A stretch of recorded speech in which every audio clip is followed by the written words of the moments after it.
तो complex number का हमारा टॉपिक चल रहा था और इसमें हम लोगों ने इसकी बेसिक्स यानी कि इमेजिनरी नंबर यानी कि काल्पनिक संख्याओं के बारे में ऑलरेडी स्टडी कर चुके हैं। ठीक है, अब आगे हम बात करेंगे। यहां से हमारा कॉम्प्लेक्स नंबर का जो ओरिजिनल चैप्टर है वो पूरी तरीके से स्टार्ट होता है। तो let us start the chapter called complex number. Okay, Hindi में जैसा कि आपको मैं बता चुका हूं, इसको क्या बोलते हैं? सम्मिश्र संख्या बोलते हैं। तो अब हम इस सम्मिश्र संख्या को पढ़ने का कोशिश करते हैं। राइट, सबसे पहले तो इसके वर्ड्स के समझते हैं। कॉम्प्लेक्स का मतलब होता है क्या है? जैसे हम बोलते हैं बड़ी बड़ी बिल्डिंग्स होती है जिसमें कि अपार्टमेंट्स भी होते हैं, मतलब रहने के लिए भी होता है, शॉप्स भी होती है, ऐसी बहुत सारी चीजें होती है, तो उसको हम बोलते हैं कॉम्प्लेक्स। करेक्ट, तो दैट इज कॉल्ड कॉम्प्लेक्स का मतलब होता है विच इज कॉम्प्लिकेटेड। तो सिमिलरली ये नंबर भी थोड़ा सा क्या होता है? कॉम्प्लिकेटेड होता है, दो या तीन चीजों का क्या होता है? मिक्सचर होता है। दैट्स वाई इसको हम बोलते हैं कॉम्प्लेक्स। ओके, तो कॉम्प्लेक्स का मतलब होता है दो या अधिक चीजों का मिक्सचर। राइट, तो यहां पे भी यही होता है। जो कॉम्प्लेक्स नंबर होता है जिसमें कि रियल और इमेजिनरी यानी कि वास्तविक और काल्पनिक पार्ट का क्या होता है? ये मिक्सचर होता है। दैट्स वाई हम इसको बोलते हैं complex. Okay, late us understand, बात को समझने की कोशिश करते हैं। तो कॉम्प्लेक्स नंबर को हम बेटा रिप्रेजेंट करते हैं z से, और इसको सिंपल सी लैंग्वेज में बात करूं तो हम इस तरीके से लिखते हैं z is equals to a plus iota b. Right, तो z is equal to a plus iota b यानी कि दुनिया में a plus iota b type के जितने भी नंबर्स होते हैं, एनी नंबर, कोई भी संख्या, कोई भी नंबर जिसको a प्लस आयोटा बी की फॉर्म में लिख सकते हैं उसे हम बोलते हैं कॉम्प्लेक्स नंबर। कोई भी नंबर जिसे a प्लस आयोटा बी की फॉर्म में लिख सकते हैं उसे हम बोलते हैं कॉम्प्लेक्स नंबर। जहां पे a जो होता है, a is called real part of z। Real part का मतलब ये हो गया वास्तविक भाग। A is called real part of z मतलब वास्तविक भाग, और B को बोलते हैं इमेजिनरी पार्ट ऑफ z मतलब काल्पनिक भाग। राइट, तो A हम बोलते हैं वास्तविक भाग और B को बोलते हैं काल्पनिक भाग, और इस पूरे number a plus iota B को क्या बोलते हैं हम? Complex number. करेक्ट, एग्जाम्पल के तौर पे हम अगर लेते हैं, अगर आपके पास कोई नंबर इस तरीके से लिखा हुआ है 3 + 4 आयोटा, तो ये एक कॉम्प्लेक्स नंबर है और इसका वास्तविक भाग क्या है? 3। ये है आपका वास्तविक भाग, और ये जो 4 है ये क्या है? काल्पनिक भाग। ध्यान देने वाली बात ये है कि काल्पनिक भाग 4 है, 4 आयोटा नहीं है।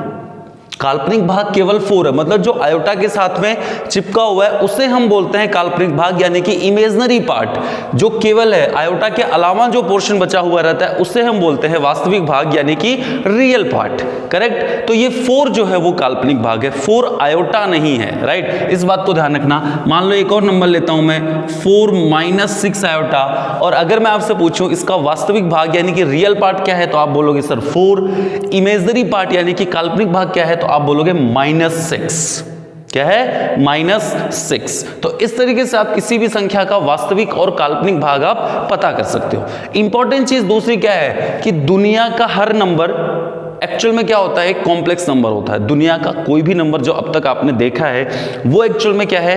एक कॉम्प्लेक्स नंबर यानी कि सम्मिश्र संख्या है। राइट, इसको मैं समझाने की कोशिश करता हूं कैसे। फॉर एग्जाम्पल, अगर आपके पास z is equal to suppose 4 है, 4 आपको पता है ये क्या है? एक वास्तविक नंबर है, वास्तविक संख्या है, रियल नंबर है। राइट, तो इस 4 को क्या a प्लस आयोटा b के फॉर्म में लिख सकते हैं? तो आप बोलोगे सर बिल्कुल लिख सकते हैं। कैसे लिख सकते हैं? 4 + 0 आयोटा। राइट, तो 4 + 0 आयोटा यानी कि इस 4 को भी हम a प्लस आयोटा b की फॉर्म में लिख सकते हैं। इसका मतलब ये 4 भी क्या है? एक कॉम्प्लेक्स नंबर है। क्यों? इसका रियल पार्ट क्या है? 4 है। ये आपका हो गया रियल पार्ट, और ये जो 0 है ये क्या हो गया? इमेजिनरी यानी कि काल्पनिक भाग। तो इसके अंदर भी 4 जो है आपका वास्तविक भाग हो गया और 0 जो है वो काल्पनिक भाग हो गया। इसका मतलब आपको याद रखना है कि कोई भी वास्तविक संख्या जो है उसका इमेजिनरी पार्ट यानी कि काल्पनिक भाग सदैव क्या होता है? 0 होता है, सदैव 0 होता है। इसी तरह मान लो z इज इक्वल टू आपके पास है 3 आयोटा। 3 आयोटा को आप क्या लिख सकते हो? 3 आयोटा को आप लिख सकते हो 0 + 3 आयोटा। अब जैसे ही आपने 0 + 3 आयोटा लिखा तो इसका वास्तविक भाग कितना हो गया?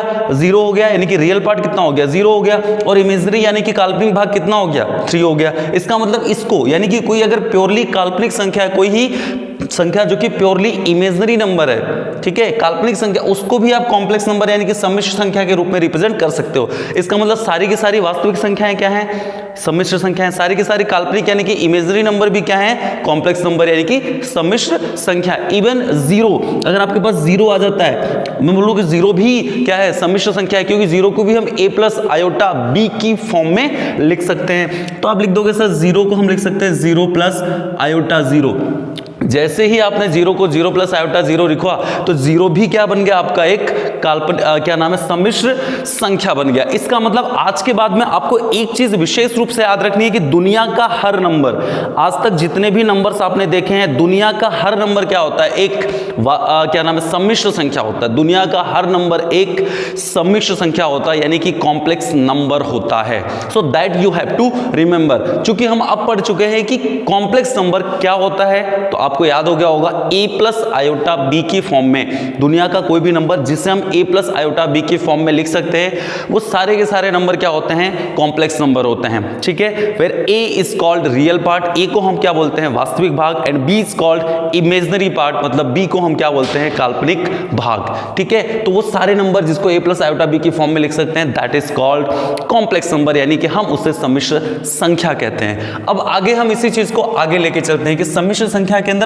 और क्या क्या ऑपरेशंस होते हैं। तो अब हम बात करेंगे ऑपरेशंस की। ऑपरेशंस का मतलब होता है क्या क्या संक्रिया हम इस पे अप्लाई कर सकते हैं। आपको पता है गणित में यानी कि मैथमेटिक्स में 4 बेसिक ऑपरेशंस होते हैं, 4 बेसिक ऑपरेशन होते हैं, 4 मुख्य संक्रियाएं होती हैं। कौन कौन सी? प्लस यानी कि एडिशन करना, जोड़, सब्सट्रैक्शन यानी कि घटाना, मल्टीप्लिकेशन यानी कि गुणा करना, और डिवीजन यानी कि डिवाइड करना। There are 4 basic mathematical operations in mathematics, right. तो 4 बेसिक ऑपरेशन होते हैं, वो चारों ऑपरेशन कॉम्प्लेक्स नंबर यानी कि सम्मिश्र संख्या पर किस तरीके से अप्लाई होते हैं, that we are going to discuss over here. Okay, so let us understand. सबसे पहले हम बात करते हैं एडिशन की। एडिशन का मतलब ऐड करना, मतलब ऐड करना। तो हम बात करते हैं योग संक्रिया की, मतलब प्लस कैसे करते हैं। कॉम्प्लेक्स नंबर को, 2 कॉम्प्लेक्स नंबर यानी कि 2 सम्मिश्र संख्याओं को हम जोड़ेंगे कैसे, बहुत इजी है, कोई दिमाग लगाने की जरूरत नहीं है। मान लो एक सम्मिश्र संख्या आपका है a प्लस आयोटा b, और दूसरी सम्मिश्र संख्या आपका आगे अगर मान लेते हैं c प्लस आयोटा d। मैंने बोला भाई साहब एक काम करो, इन दोनों को जोड़ दो, यानी कि आपको निकालना है z1 प्लस z2। तो कोई ज्यादा दिमाग लगाने वाली बात नहीं है, simply a plus iota b plus क्या लिख दोगे आप, c प्लस आयोटा d। अब आपको क्या करना है, जोड़ते टाइम एक चीज याद रखना है कि रियल पार्ट को रियल के साथ में ऐड करना होता है और इमेजिनरी पार्ट को इमेजिनरी के साथ में ऐड करना होता है। मतलब वास्तविक भाग को वास्तविक के साथ जोड़ना होता है और काल्पनिक भाग को काल्पनिक के साथ जोड़ना होता है। यानी कि ये वास्तविक भाग है, ये इसके साथ में जुड़ेगा, और ये काल्पनिक भाग है, ये इसके साथ में जुड़ेगा। तो a और c मिलके क्या हो जाएंगे, a प्लस c हो जाएंगे। यहाँ पे भी आयोटा b है और यहाँ पे आयोटा d है, दोनों में आयोटा कॉमन है, तो आयोटा को हम बाहर ले लेंगे, तो आपके पास क्या बन जाएगा, b प्लस d।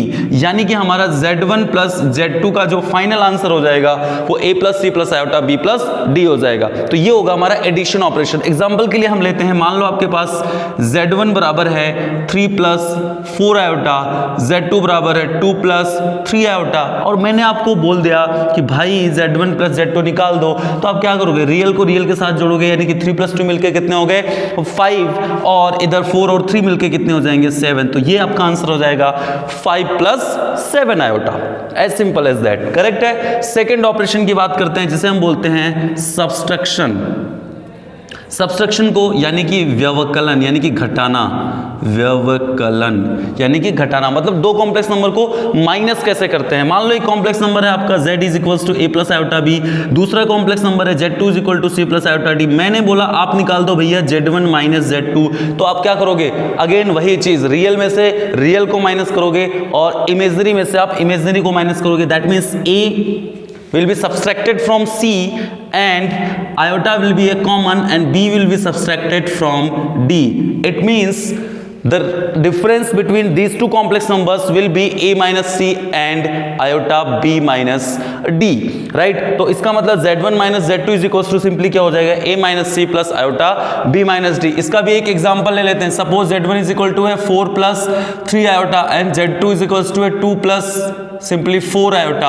और I told you to find out, मैंने आपको बोला कि आप निकालो Z1 माइनस Z2, तो सिंपली क्या हो जाएगा, आपको 4 में से 2 को माइनस करना है, दैट मीन्स 4 में से 2 जाएगा तो सिंपली 2, और 3 में से 4 जाएगा तो आपका बच जाएगा माइनस आयोटा, यानी कि 2 minus iota will be the answer of Z1 minus Z2, यानी कि Z1 माइनस Z2 का सिंपली आंसर क्या हो जाएगा, 2 माइनस आयोटा। तो ये दूसरी चीज होगी। थर्ड वाली बात करते हैं। थर्ड होता है मल्टीप्लीकेशन। यहां पे समझने वाली बात है, यहां पे समझने वाली बात है, ठीक है, ये थोड़ा सा डिफरेंट है। यहां पे ऐसा नहीं है सिंपल बचपन की तरह जैसे आप कि रियल को रियल से मल्टीप्लाई कर दोगे और इमेजिनरी को इमेजिनरी से कर दोगे, ये जनरल जैसे मल्टीप्लीकेशन करते हैं वैसे ही होता है। ध्यान से समझते हैं। मान लो Z1 इक्वल टू अगेन आपके पास आ गया a प्लस आयोटा b और Z2 इज इक्वल टू आ गया आपके पास c प्लस आयोटा d। मैंने आपको बोल दिया आपको निकालना है Z1 इंटू Z2, मतलब दोनों को आपको क्या करना है, आपस में मल्टीप्लाई करना है। तो आप क्या करोगे, लिख दोगे a प्लस आयोटा b और इनटू में आप लिख दोगे c प्लस आयोटा d। देखो अब मल्टीप्लाई करने के लिए आपको सोचो, अगर मैं आपको देता था सिंपली कि a प्लस बी और c प्लस डी को आपस में मल्टीप्लाई करो तो आप क्या करते हैं, सिंपल a को दोनों से करते, फिर b को दोनों से करते, यही इसको मैं बोलता हूं पकड़ो छोड़ो रूल। यानी कि आपको क्या करना है, a को पकड़ के इन दोनों से मल्टीप्लाई करना है, उस समय इसको छोड़ देना है, फिर इसको पकड़ के इन दोनों से मल्टीप्लाई करना है, उस समय इसको छोड़ देना है। तो दैट इज कॉल्ड, इसको हम बोलते हैं पकड़ो छोड़ो रूल। मतलब आपको क्या करना है, a को पकड़ के आपको किससे मल्टीप्लाई करना है, c प्लस आयोटा डी से। अगेन आपको क्या करना है, आयोटा b को पकड़ना है और किससे मल्टीप्लाई करना है, c प्लस आयोटा डी से। तो अंदर मल्टीप्लाई कर दोगे तो क्या बन जाएगा, ac plus iota AD plus iota BC और प्लस आयोटा स्क्वायर बनेगा। देखो iota B into iota D क्या बनेगा, आयोटा स्क्वायर, जिसकी वैल्यू मैं आपको पहले बता चुका हूं कि -1 होता है, यानी कि ये माइनस का क्या बन जाएगा, BD। अब इसका रियल पार्ट ये है और ये है। रियल पार्ट मतलब जिसके साथ आयोटा नहीं हो, तो आयोटा नहीं वाला पार्ट कौन सा है, ये दोनों, इन दोनों के साथ तो आयोटा चिपका हुआ है, यानी कि रियल पार्ट इसका क्या बन गया, AC माइनस BD। इन दोनों में से आप आयोटा कॉमन ले लीजिए तो क्या बनेगा, AD प्लस BC, यानी कि आपके पास Z1 प्लस Z2 की वैल्यू ये आ जाएगी। तो इस तरीके से हम किसी भी कॉम्प्लेक्स नंबर को आपस में मल्टीप्लाई कर सकते हैं। तो आई होप आपको समझ में आ गया होगा। एक एग्जांपल भी हम ले लेते हैं। मान लो Z1 बराबर मिल गया आपके पास 3 प्लस 4 आयोटा और Z2 बराबर है मेरे पास 2 प्लस 3 आयोटा, और मैंने आपको बोल दिया कि आपको मल्टीप्लाई करना है Z1 और Z2 को। तो सिंपली अगर आप Z1 और Z2 को मल्टीप्लाई करेंगे तो रिजल्ट क्या होगा, समझने की कोशिश करते हैं। तो इधर हो गया आपके पास 3 प्लस 4 आयोटा, इधर हो गया 2 प्लस 3 आयोटा, तो मल्टीप्लाई कर दो। या तो आप ये फॉर्मूला भी याद रख सकते हैं, AC माइनस BD, या सिंपली आप मल्टीप्लाई करके भी सॉल्व कर सकते हैं। तो मैं आपको मल्टीप्लाई करके बताता हूँ। 3 को 2 से किया तो 3 2 जा 6, 3 को 3 से किया तो 9 आयोटा, 4 आयोटा को 2 से करोगे तो 8 आयोटा, और 4 आयोटा को 3 आयोटा से करोगे माइनस का 12, 4 3 जा 12, आयोटा स्क्वायर हो गया -1। तो 6 में से 12 माइनस होगा, यानी कि माइनस का 6, और 9 और 18 मिलकर हो जाएगा 17 आयोटा। यानी कि यहां से आपके पास आ गया Z1 प्लस Z2 की वैल्यू सिंपली क्या आ गई, -6 प्लस 17 आयोटा, राइट। तो ये जो आपका डिवीजन का ऑपरेशन है वो भी हम मल्टीप्लिकेशन की तरह ही ऑपरेट करते हैं, लेकिन उससे पहले एक चीज जानना जरूरी है, संयुग्मी यानी कि कॉन्जुगेट क्या होता है, वो पढ़ने के बाद ही हम डिवीजन का जो है ऑपरेशन कॉम्प्लेक्स नंबर पे अप्लाई कर सकते हैं। तो आई होप कि ये बेसिक 3 ऑपरेशंस आपको समझ में आ गए होंगे, ठीक है, कि आप मल्टीप्लिकेशन, डिवीजन और ये सारी चीजें कॉम्प्लेक्स नंबर पे कैसे परफॉर्म करते हैं। अब आगे के टॉपिक्स में हम डिस्कस करने वाले हैं कॉम्प्लेक्स नंबर के बारे में 2-3 बहुत इंपॉर्टेंट चीजें, जैसे कि संयुग्मी और दूसरा, यानी कि संयुग्मी को हम इंग्लिश में बोलते हैं कॉन्जुगेट, और क्या नाम है, मैग्नीट्यूड यानी कि एम्पलीट्यूड यानी कि मापांक के बारे में डिस्कस करने वाले हैं। तो ये 2 जो कि बहुत ही इंपॉर्टेंट पार्ट है कॉम्प्लेक्स नंबर का, तो इसके बारे में हम डिटेल में डिस्कस करने वाले हैं, ठीक है। तो सबसे पहले हम बात कर लेते हैं बेटा संयुग्मी। संयुग्मी यानी कि इसका शुद्ध नाम जो होता है वो होता है कॉन्जुगेट। ओके, तो let us talk about conjugate. तो कॉन्जुगेट क्या होता है, कॉम्प्लेक्स नंबर का कॉन्जुगेट क्या होता है, ये समझना बहुत जरूरी है। ध्यान से देखिएगा क्या चीज है ये। मान लो Z इज इक्वल टू कोई कॉम्प्लेक्स नंबर है A प्लस आयोटा B, ठीक है।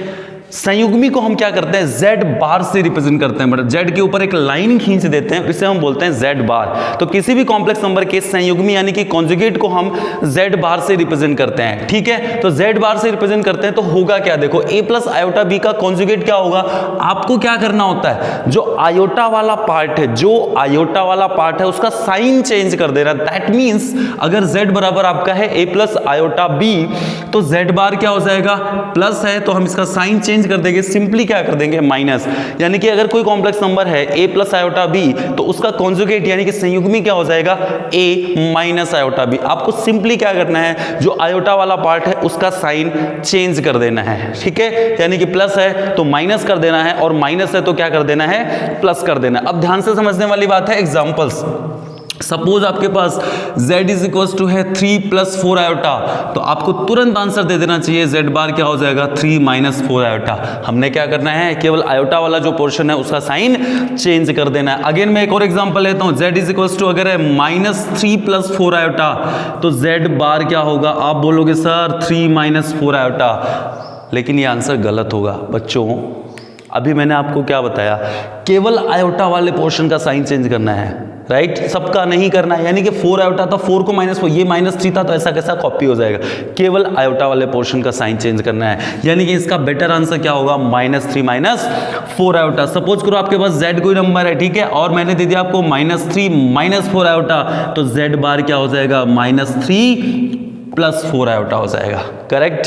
तो इस तरीके से आप किसी भी कॉम्प्लेक्स नंबर का कॉन्जुगेट निकाल सकते हैं, कॉन्जुगेट निकाल सकते हैं। सपोज मैंने आपको दे दिया z इज इक्वल टू 4, और मैंने बोला इसका कॉन्जुगेट बताओ, तो आपको दिमाग नहीं लगाना, आपको पता है 4 को हम क्या लिखते हैं, 4 प्लस आयोटा 0। अब आयोटा 0 को हम आगे अगर चेंज भी करेंगे तो माइनस आयोटा 0 बनेगा, लेकिन 0 तो 0 होता है, उसको प्लस करो माइनस करो, किसी की सेहत पे कोई फर्क नहीं पड़ता है, इसलिए इसका आंसर भी क्या हो जाएगा, आपका 4 ही हो जाएगा। तो याद रखना, आपको कोई भी अगर रियल नंबर यानी कि वास्तविक संख्या है, इफ रियल नंबर यानी कि वास्तविक संख्या के कॉन्जुगेट पर कोई फर्क नहीं पड़ता है। ये याद रखने वाली बात है कि रियल नंबर का कॉन्जुगेट वही होता है जो वो नंबर होता है, क्योंकि उसका इमेजिनरी पार्ट क्या है, 0 है। लेकिन इसी तरह अगर कोई आपके पास नंबर आ गया जो कि इमेजिनरी है, लाइक हमने दे दिया 3 आयोटा, तो इसका कॉन्जुगेट कैसे निकालोगे, इसको पहले आप ऐसे मान सकते हो 0 प्लस 3 आयोटा, तो z बार क्या बनेगा, आपको पता है 0 हम प्लस को माइनस करेंगे तो माइनस 3 आयोटा, तो एक्चुअल में ये क्या बन गया, माइनस 3 आयोटा। यानी कि अगर कोई कॉम्प्लेक्स नंबर प्योरली इमेजिनरी है यानी कि विशुद्ध काल्पनिक संख्या है, तो उसका जो कॉन्जुगेट यानी कि संयुग्मी होगा वो उस संख्या का नेगेटिव होता है, यानी कि उस संख्या के ऋणात्मक मान के बराबर होता है। ये याद रखने वाली प्रॉपर्टी है।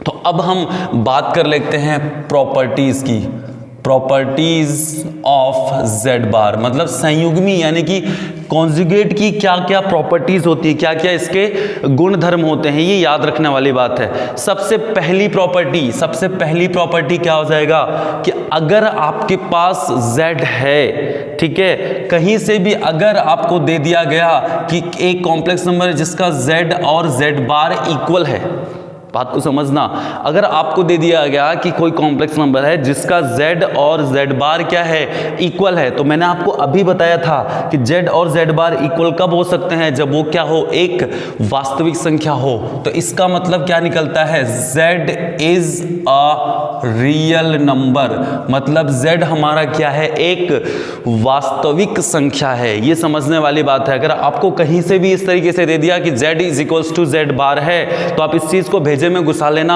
कि z क्या है, वास्तव में एक रियल नंबर है, वास्तविक संख्या है। दूसरा, इसी तरह से अगर आपको दे दिया कि z इज इक्वल्स टू क्या है, z बार है, लेकिन क्या है, माइनस के बराबर है, यानी कि मैं इसको सिंपल भाषा में लिखूं तो मैं ऐसे लिख सकता हूं कि z बार किसके इक्वल है, माइनस z के इक्वल है। अगर आपका जो z बार है वो माइनस z के इक्वल है, इसका मतलब क्या होगा, z इज इमेजिनरी, z आपका क्या है, इमेजिनरी, यानी कि काल्पनिक संख्या है। आपका z जो है वो इमेजिनरी नंबर है, यानी कि काल्पनिक संख्या है, ठीक है। तो ये दो चीजें आपको याद रखनी है। तीसरा इंपॉर्टेंट पॉइंट क्या है कि z प्लस z बार अगर आप करते हो, मतलब किसी भी सम्मिश्र संख्या को उसके संयुग्मी के साथ आप जोड़ देते हो, तो सोचो क्या बनेगा। अगर मेरा z क्या था, a प्लस आयोटा b, तो z बार क्या होगा, a minus iota b।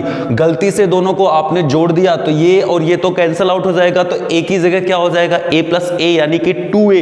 a क्या था, रियल पार्ट, राइट। इसका मतलब इसको मैं लिख सकता हूं कि twice of real part of z। तो कोई अगर पूछे आपसे कि z प्लस z बार की वैल्यू क्या होगी, तो आप सिंपली क्या बोल दोगे कि z प्लस z बार क्या होता भाई, कि 2 यानी कि डबल होता है किसका, रियल पार्ट ऑफ z का, वास्तविक भाग का डबल हो जाता है। इसी तरीके से अगर आपसे कोई कह दे कि z माइनस z बार कितना होगा, तो आप ध्यान से देखो, अगर आप इसको इसमें से माइनस करोगे तो क्या होगा, सिंपली ये दोनों तो कैंसिल आउट हो जाएंगे, ये माइनस वाला प्लस, चूंकि आप इसमें से माइनस करो तो दोनों ऐड हो जाएंगे।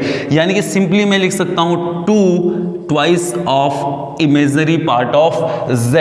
मतलब ये कि अगर दो सम्मिश्र संख्या, एक सम्मिश्र संख्या में से उसके संयुग्मी को अगर आप माइनस करते हो तो वो किसके इक्वल हो जाता है, twice of imaginary part of z के इक्वल हो जाता है। ठीक है, और आगे की बात करते हैं, प्रॉपर्टी नंबर 5 की बात करते हैं। अगर आपके पास z1 और z2 दो अलग अलग कॉम्प्लेक्स नंबर हैं, दोनों को आपने जोड़ा, फिर उसका क्या लिया, संयुग्मी लिया, यानी कि कॉन्जुगेट लिया। या फिर एक काम करो, दोनों को पहले क्या कर लो, कॉन्जुगेट ले लो, फिर उनको ऐड करो, उसकी सेहत पर कोई फर्क पड़ने वाला नहीं है। मतलब पहले ऐड करके फिर कॉन्जुगेट लो, या फिर आप कॉन्जुगेट लेके फिर ऐड करो, कोई फर्क नहीं पड़ता, सेम रहता है रिजल्ट। इसी तरह से सब्सट्रैक्शन की भी यही कहानी होती है, यानी कि दो कॉम्प्लेक्स नंबर को पहले आप माइनस करो, फिर उनका क्या नाम है, कॉन्जुगेट लो, या फिर कॉन्जुगेट लेके माइनस करो, उनकी सेहत पर कोई फर्क नहीं पड़ता। यही चीज लागू है मल्टीप्लिकेशन में भी। कितने भी नंबर हो उनको मल्टीप्लाई करके फिर आप संयुग्मी लो, या फिर क्या कर सकते हो, संयुग्मी लेके फिर मल्टीप्लाई करो, कोई फर्क नहीं पड़ता। यही चीज लागू है डिवीजन में। मतलब दो कॉम्प्लेक्स नंबर को आप डिवाइड करो, उसके बाद में कॉन्जुगेट लो, या फिर आप क्या कर लो, पहले कॉन्जुगेट ले लो और फिर डिवाइड करो, उनकी सेहत पर कोई फर्क पड़ने वाला नहीं है। अच्छा, यही चीज और किस पे लागू है, पावर पे। मान लो एक कॉम्प्लेक्स नंबर है z, उसकी पावर आपने n करी, n का मतलब पावर 4, 5, 6 कितनी भी कर सकते हो, z square z cube, right. अच्छा, आपने z की पावर कितनी करी, n करी, या फिर आप एक काम कर दो, फिर उसका आपने क्या ले लिया, बार ले लिया। मतलब पावर 4, 5, 6 जितनी भी करके आपने फिर उसका क्या लिया, कॉन्जुगेट यानी कि संयुग्मी लिया। या फिर आप एक काम कर सकते हो, पहले उसका संयुग्मी ले लो, फिर उसकी पावर n कर दो, मतलब फिर उसका क्यूब स्क्वायर जो भी करना है वो कर लो, कोई फर्क नहीं पड़ता। यानी कि पहले आप उसका पावर लगा के फिर उसका कॉन्जुगेट निकालो, या कॉन्जुगेट निकाल के फिर आप पावर लगाओ, किसी भी कॉम्प्लेक्स नंबर की सेहत पर कोई फर्क नहीं पड़ता। So that is the important thing that you have to understand. तो ये कुछ बेसिक प्रॉपर्टीज है, इसके अलावा भी बहुत सारी प्रॉपर्टीज है, लेकिन वो प्रॉपर्टीज हम मापांक यानी कि एम्पलीट्यूड पढ़ने के, एम्पलीट्यूड यानी कि मैग्नीट्यूड यानी कि मेजरमेंट पढ़ने के बाद में हम करेंगे। ठीक है, सबसे पहले इसको अपने को बेसिक जो प्रॉपर्टीज थी उसका हम ऑलरेडी डिस्कशन कर चुके हैं। ठीक है, तो अब हम आगे बढ़ते हैं कॉम्प्लेक्स नंबर की कहानी में। अब हम बात करेंगे कॉम्प्लेक्स नंबर के मापांक की। किसकी बात करेंगे बच्चों, मापांक की। ठीक है, मापांक की, यानी कि कॉम्प्लेक्स नंबर का मापांक क्या होता है, इंग्लिश में इसको बोलते हैं मॉडुलस। क्या बोलते हैं, मॉडुलस। कई बार मैग्नीट्यूड भी बोल देते हैं, but the best word for English is modulus. कि modulus of a complex number क्या होता है, आइए समझते हैं। तो मॉडुलस क्या होगा, मान लो z is equal to a plus iota b आपका कोई कॉम्प्लेक्स नंबर है। ध्यान दीजिए, z is equal to a plus iota b आपका कोई कॉम्प्लेक्स नंबर है, तो इसके मॉडुलस को यानी कि मापांक को हम ऐसे आगे पीछे दो डंडा लगा देते हैं और उससे रिप्रेजेंट करते हैं, और इसे पढ़ते हैं मॉड ऑफ z। क्या पढ़ेंगे इसको, मापांक z या मॉड ऑफ z। ये होता क्या है, ये होता है बेटा root of a square plus b square. ध्यान देने वाली बात है, क्या होता है, root of a square plus b square. यानी कि इसको सरल भाषा में हम क्या लिख सकते हैं कि root of real part of z का whole square plus imaginary part of z का होल स्क्वायर, यानी कि वास्तविक भाग का स्क्वायर प्लस काल्पनिक भाग का स्क्वायर रूट जो होता है उसे हम क्या बोलते हैं, उस z यानी कि सम्मिश्र संख्या का मापांक कहते हैं। ध्यान से समझिएगा, एक उदाहरण से हम अपनी बात को प्रूव करते हैं। मान लो आपके पास में आ गया z is equals to 3 + 4 iota. Suppose आपके पास में क्या आ गया, z is equals to 3 + 4 iota. तो z का मैग्नीट्यूड यानी कि मापांक यानी कि मॉडुलस क्या हो जाएगा, मैंने आपको बताया क्या करना है, रियल पार्ट यानी कि 3 का स्क्वायर प्लस इमेजनरी पार्ट यानी कि 4 का स्क्वायर। तो आपको बताइए 9 + 16 यानी कि 25 यानी कि क्या हो जाएगा, 5 हो जाएगा। तो किसी भी कॉम्प्लेक्स नंबर का मॉडुलस आपको समझ में आ गया। और एग्जांपल ले लेते हैं, मान लो z इज इक्वल टू मैंने ले लिया -3 + 2 आयोटा। तो z का मॉड क्या हो जाएगा, बहुत ही सिंपल बात है, -3 का होल स्क्वायर प्लस 2 का स्क्वायर यानी कि √13 हो जाएगा। 9 और 4 13 बल्कि √13 हो गया। किसी भी और भी हम ले सकते हैं एग्जांपल, मान लो आपको दे दिया z is equal to 3 - 2 iota या फिर 5 - 2 आयोटा। आपको बोला मॉड z बताओ, तो मॉड z आपको पता बहुत सिंपल सी बात है 25 प्लस। अब आप गड़बड़ क्या करते हो, यहाँ पे -2 देखोगे तो यहाँ पे भी माइनस लगा दोगे। ऐसी गलती नहीं करनी है, राइट, ऐसी गलती नहीं करनी है। यहाँ पे हमेशा प्लस ही रहेगा। -2 का होल स्क्वायर भी कितना होता है, 4 होता है, यानी कि ये मिलजुल के हो जाएगा √29 यानी कि √29। तो आपका मॉड z जो होगा वो सिंपली क्या हो जाएगा बेटा, √29 हो जाएगा, राइट। अब और भी एग्जाम्पल्स ले सकते हैं। बिल्कुल प्योर रियल अगर नंबर होगा तो उसका मॉड क्या होगा, ये भी समझने वाली बात है। तो ध्यान रखना बेटा, अगर प्योर रियल नंबर है तो उसका जो मॉड होगा वो एक्चुअल में क्या होगा, वही नंबर होगा, अगर वो नंबर पॉजिटिव है तो। ध्यान से समझना। मान लो अगर मैंने आपको दे दिया z is equals to simply 4, मैंने बोला इसका मॉड बताओ। तो चूंकि ये नंबर क्या है, धनात्मक है यानी कि पॉजिटिव है, तो इसका मॉड खुद ये नंबर होगा, यानी कि z का मॉड भी क्या होगा, 4 ही होगा। कैसे होगा देख लेते हैं। तो मान लो आप z को क्या लिख सकते हो, इस z को आप लिख सकते हो 4 + 0 आयोटा, सिंपल ना। अब इसको क्या लिख सकते हो, 4 + 0 आयोटा। तो क्या बन गया ये देखो, मॉड z क्या बनेगा आपका, मॉड z बनेगा 4 का स्क्वायर प्लस 0 का स्क्वायर। अब 4 का स्क्वायर 16 होता है, 0 का तो कुछ होता नहीं है, तो ये क्या है 4 आ गया, करेक्ट। लेकिन अगर ये -4 होता तो भी कितना होता, +4 आता है, क्योंकि याद रखना रूट की वैल्यू हमेशा पॉजिटिव होती है।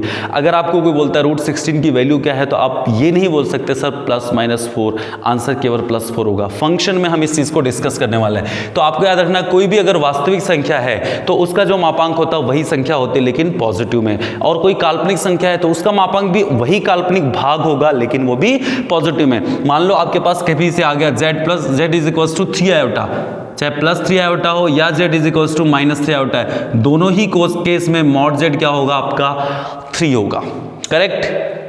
ठीक है, तो ये आपको समझ में आ गया होगा कि किसी भी कॉम्प्लेक्स नंबर यानी कि सम्मिश्र संख्या का मापांक यानी कि मॉडुलस कैसे निकालते हैं। तो ये हमारी बेसिक कहानी थी मॉडुलस की। अब हम इसकी प्रॉपर्टीज के बारे में डिस्कस करने वाले हैं, ठीक है। तो ये ज्यादा इंपॉर्टेंट है, इसको ध्यान से समझें आप। तो प्रॉपर्टीज ऑफ z का मॉड यानी कि मापांक के गुणधर्म, बहुत ध्यान से समझना, इस पर बहुत सारे क्वेश्चन आ ही जाते हैं, ठीक है। अभी मैं आपको एक क्वेश्चन भी करवा सकता हूं, तो इस पर बहुत सारे क्वेश्चन आ जाते हैं, इसलिए आप इसको बहुत ध्यान से समझना, राइट। तो देखो क्या है, प्रॉपर्टीज ऑफ z का मॉड यानी कि मॉडुलस की प्रॉपर्टीज की बात करते हैं। सबसे पहले प्रॉपर्टी नंबर 1, क्या प्रॉपर्टी है, mod z is always positive. आपको पहले से ही पता होगा मापांक हमेशा क्या होता है, धनात्मक होता है। किसी भी संख्या का मापांक हमेशा क्या होता है, धनात्मक होता है। तो modulus is always a positive quantity, modulus is always a positive quantity. तो mod z is always greater than और इक्वल टू 0, राइट। तो हमेशा पॉजिटिव होता है, ये चीज आपको याद रखनी है। दूसरी क्या चीज है, मॉड z हमेशा जो होगा ना, वो रियल पार्ट से हमेशा क्या होगा, ज्यादा होगा या फिर उसके बराबर हो सकता है। जैसा कि यहां पे क्या था, बराबर हो गया था। यानी कि अगर कभी भी modulus of z real part के बराबर हो रहा है तो दो सिचुएशन बन सकती है, या तो वो प्योरली क्या नाम है, रियल नंबर होगा, या फिर प्योरली क्या होगा, इमेजिनरी नंबर होगा। वो कभी भी प्योर कॉम्प्लेक्स नंबर नहीं हो सकता। प्योर कॉम्प्लेक्स नंबर का मेरा तात्पर्य है कि उसके अंदर रियल और इमेजिनरी दोनों पार्ट हों, ठीक है जी। तो अगर कोई भी कॉम्प्लेक्स नंबर है तो उसका जो मॉडुलस होता है हमेशा उसके रियल पार्ट से ज्यादा या अधिकतम उसके बराबर हो सकता है। और यही कहानी किसके साथ में भी है, इमेजिनरी के साथ में भी है। यानी कि किसी भी कॉम्प्लेक्स नंबर का जो मॉडुलस होगा वो उसके इमेजिनरी पार्ट से ज्यादा या मिनिमम कितना हो सकता है, बराबर हो सकता है। आगे की और बात करते हैं, चौथी बात करते हैं ठीक है। अगर आपके पास दो कॉम्प्लेक्स नंबर है, दोनों को मल्टीप्लाई कर दिया गया, फिर उसका मॉडुलस लिया गया। If you have two complex numbers such that z1 into z2 and we have to take modulus of z1 into z2, तो कोई फर्क नहीं पड़ता कि आप मल्टीप्लाई करने के बाद में मॉडुलस लो या मल्टीप्लाई करने से पहले मॉडुलस लो फिर मल्टीप्लाई करो, कोई फर्क नहीं पड़ता, दोनों ही चीजें सेम है। यही चीज किसमें लागू होता है? डिवाइड करने में भी। ध्यान रखना, आप z1 और z2 को डिवाइड करो फिर मॉड लो, या फिर एक काम करो पहले मॉड लेके फिर डिवाइड कर दो, उसकी सेहत पे कोई फर्क पड़ने वाला नहीं है। बहुत बढ़िया। 6 नंबर प्रॉपर्टी। अच्छा, ये एडिशन और सब्सट्रैक्शन में ऐसा नहीं होता, मतलब दो कॉम्प्लेक्स नंबर को प्लस करके फिर मॉड लो या माइनस करके फिर मॉड लो या फिर बाद में लो, वो अलग चीज है, उसकी हम डिस्कशन करेंगे। किस में करेंगे? ट्रायंगुलर इनइक्वालिटीज में उसकी बात करेंगे। फिलहाल अब हम और प्रॉपर्टीज के बारे में डिस्कस कर लेते हैं। तो ये हो गई नेक्स्ट प्रॉपर्टी। नेक्स्ट प्रॉपर्टी क्या है कि z इंटू जेड बार, ये तो समझ लो भाई 2.5 करोड़ की प्रॉपर्टी है, बहुत बड़ी प्रॉपर्टी है। तो z इंटू जेड बार हमेशा क्या होता है? मॉड z का स्क्वायर। बहुत ही ज्यादा इंपॉर्टेंट प्रॉपर्टी है, इसको तो आपको याद ही कर लेना है। z इंटू जेड बार मॉड z के स्क्वायर के बराबर होती है। यकीन नहीं आ रहा? विश्वास प्रूफ बता देता हूं आपको। मान लो z इज इक्वल टू क्या है? a plus iota b, right. तो आपको पता है, भली भांति पता है कि z बार क्या होगा भाई? तो a माइनस आयोटा b होगा। तो अगर मैं बोलूं कि z इंटू जेड बार क्या होगा, आप बोलोगे सर देखो बात तो कुछ ऐसी बन रही है कि a प्लस आयोटा b किससे मल्टीप्लाई हो रहा है? a माइनस आयोटा b से। पर अगर आप ध्यान से देखोगे तो ये एक फॉर्मूला बन गया रियल पार्ट का, a plus b into a minus b, जो कि होता है a square minus b square. तो यहाँ पर a की जगह तो a ही है, तो ठीक है। माइनस b की जगह एक्चुअल में क्या है? आयोटा b है, तो इसका होल स्क्वायर हो जाएगा। अब आपको पता है ये बन गया a स्क्वायर। अब इधर क्या बनेगा? आयोटा स्क्वायर b स्क्वायर, और आयोटा स्क्वायर क्या होता है आपको पता है? -1, ठीक है। तो माइनस और माइनस मिलके क्या हो जाएंगे? प्लस। 1 को लिखने की जरूरत नहीं है, तो प्लस b स्क्वायर। और मॉड z क्या होता था? मॉड z आपको पता है क्या होता था? मॉड z क्या होता था? मॉड z आपका होता था root a square plus b square. तो अगर उसको दोनों तरफ स्क्वायर कर दोगे तो क्या हो जाएगा? रूट हट जाएगा। यानी कि ये जो कहानी है किसके इक्वल होगी? z के मॉड के स्क्वायर के। और इधर आपके पास क्या था? z इंटू जेड बार, राइट। तो यहां से ये बात आपकी प्रूव हो गई कि z इंटू जेड बार क्या होता है? मॉड ऑफ z का स्क्वायर होता है। ये चीज आपको विशेष रूप से क्या करनी है? याद करनी है। 7वीं प्रॉपर्टीज की बात कर लेते हैं कि अगर आपके पास z का आपने मॉड निकाला, या फिर आपने मॉड निकाला z बार का, या फिर आपने मॉड निकाला माइनस z का, ठीक है। सोचो z बार का मॉड क्या होगा? Root a square plus B square ही होगा, क्योंकि वहां पे माइनस b का क्या होगा? होल स्क्वायर हो जाएगा। या फिर आपने मॉड निकाल लिया आयोटा z का, या फिर आपने मॉड निकाल लिया माइनस आयोटा z का। आपको विश्वास नहीं हुआ और आपने मॉड निकाल लिया z अपॉन आयोटा का। अभी भी आपको विश्वास नहीं हुआ, आपने ओमेगा z का मॉड निकाल लिया। अभी भी आपको विश्वास नहीं हुआ, आपने z अपॉन ओमेगा का मॉड निकाल लिया। ऐसे कहीं तक भी जा सकता है। ओमेगा हम आगे बात करेंगे, इकाई का घनमूल, क्यूब रूट ऑफ यूनिटी है। तो इन सारे के सारे जो मॉड है ना, वो हमेशा क्या होते हैं बच्चों? बराबर होते हैं। बेनली आपको ये स्टार्टिंग के 3-4 याद रखना है कि z और z बार, यानी कि किसी भी संख्या का मॉडुलस उसके संयुग्मी के बराबर होता है, या उसको माइनस से मल्टीप्लाई करके फिर मॉड लो, उसकी सेहत पे कोई फर्क नहीं पड़ता। आयोटा से मल्टीप्लाई करके फिर मॉड लो, कोई फर्क नहीं पड़ता। माइनस आयोटा से मल्टीप्लाई कर दो या फिर आयोटा से डिवाइड कर दो, ओमेगा से मल्टीप्लाई या डिवाइड कर दो, उसके मॉडुलस पर कोई फर्क नहीं पड़ता।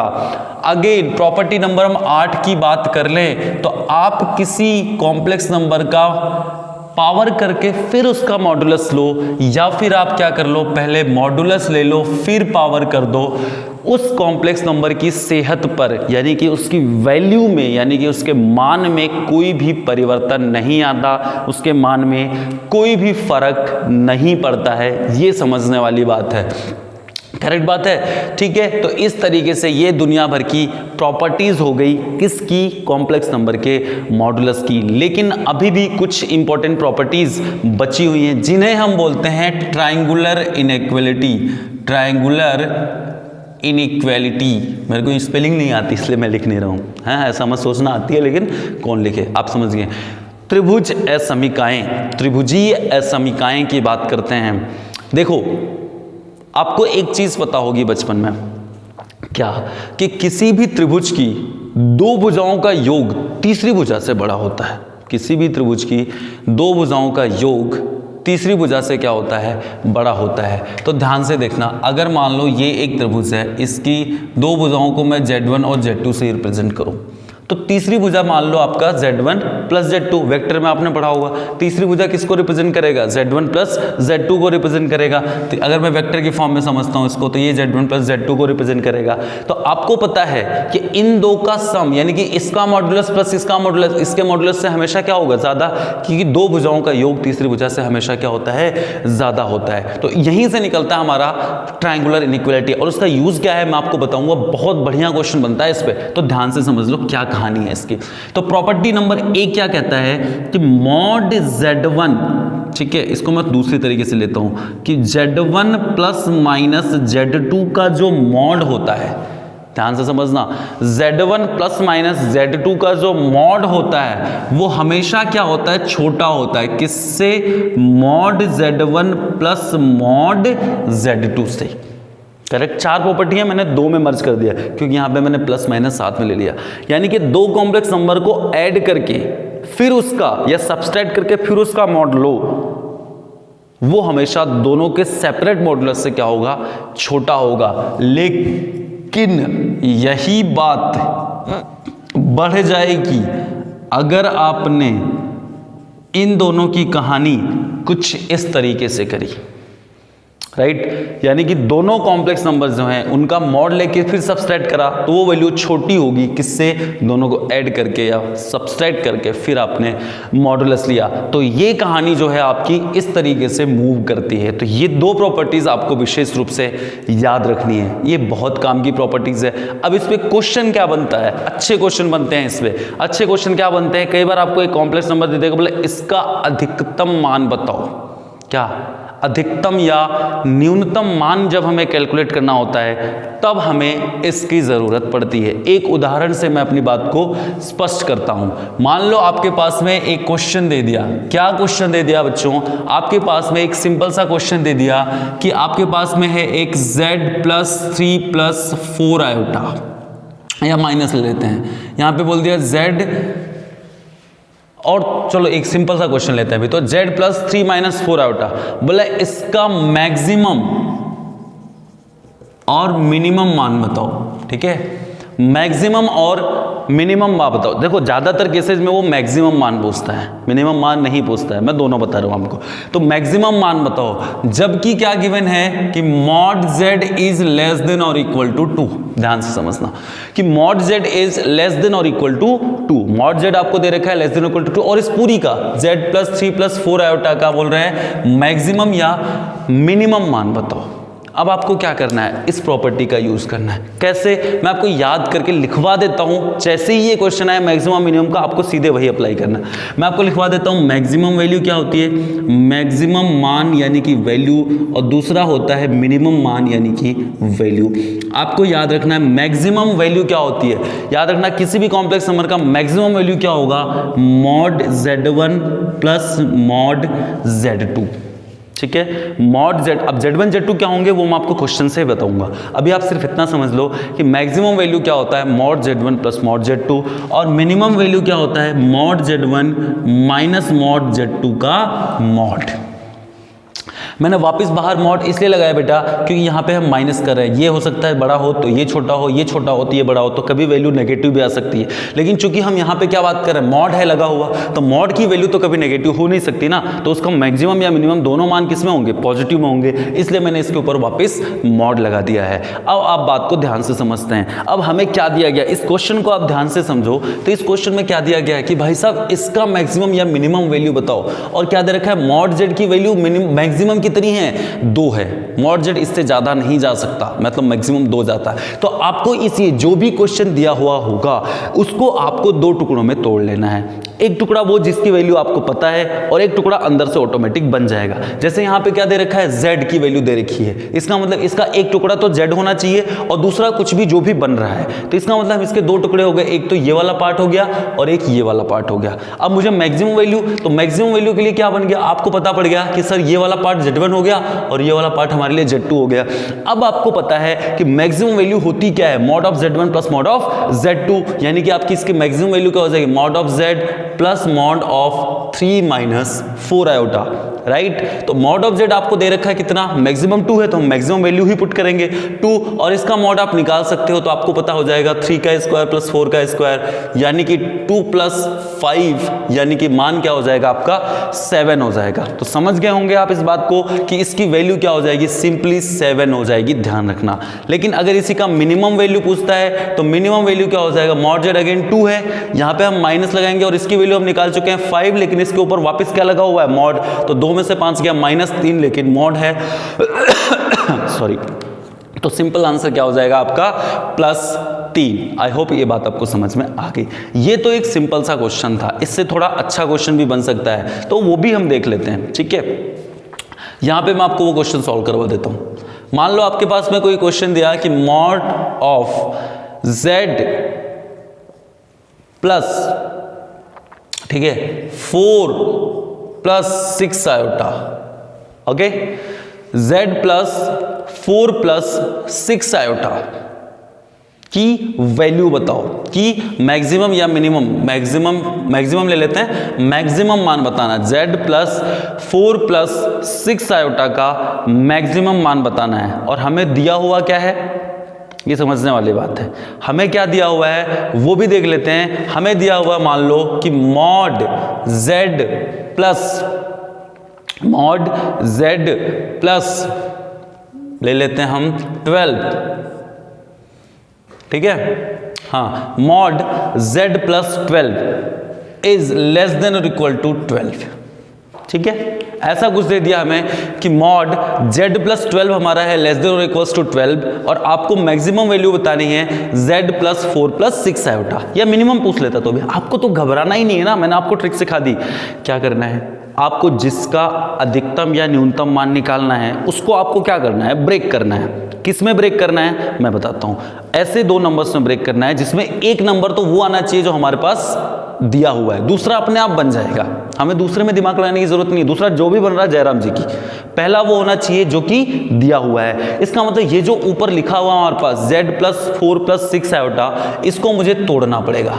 तो z प्लस 12 तो मुझे चाहिए, 12 तो मुझे चाहिए, तो 12 मैंने लिख दिया, करेक्ट बात है, करेक्ट बात है। अब यहां पे लेकिन एक्चुअल में क्या था, 4 प्लस 6 आयोटा, तो 12 में से कितना माइनस करो कि 4 हो जाए, तो 8 और प्लस 6 आयोटा। अब अगर आप ध्यान से देखोगे तो ये दोनों सेम चीज है, 12 में से 8 गया कितना, 4 plus 6 iota, z plus 4 plus 6 iota. लेकिन हमें क्या करना था, हमें तो जो हमें दिया हुआ था उसके टर्म्स में ब्रेक करना था, तो भाई वो बन गया, ये तो हमारा z1 बन गया और ये हमारा क्या बन गया, z2। अब इसने मैक्सिमम मान बोला है तो मैक्सिमम मान के लिए फॉर्मूला क्या है, mod z1 plus mod z2, mod z1 plus mod z2। Mod z1 का मतलब कितना है, z प्लस 12 का मॉड जो कि दे रखा है 12, और इसका मॉड आप निकाल लोगे कितना, √8 का स्क्वायर प्लस 6 का स्क्वायर, यानी कि 64 36 100 तो 10, तो 12 और 10 मिलके कितने हो गए 22। तो अधिकतम मान कितना हो गया इसका 22 हो गया, न्यूनतम कितना हो जाएगा 22, 12 में से 10 को माइनस कर दोगे यानी कि 2 हो जाएगा।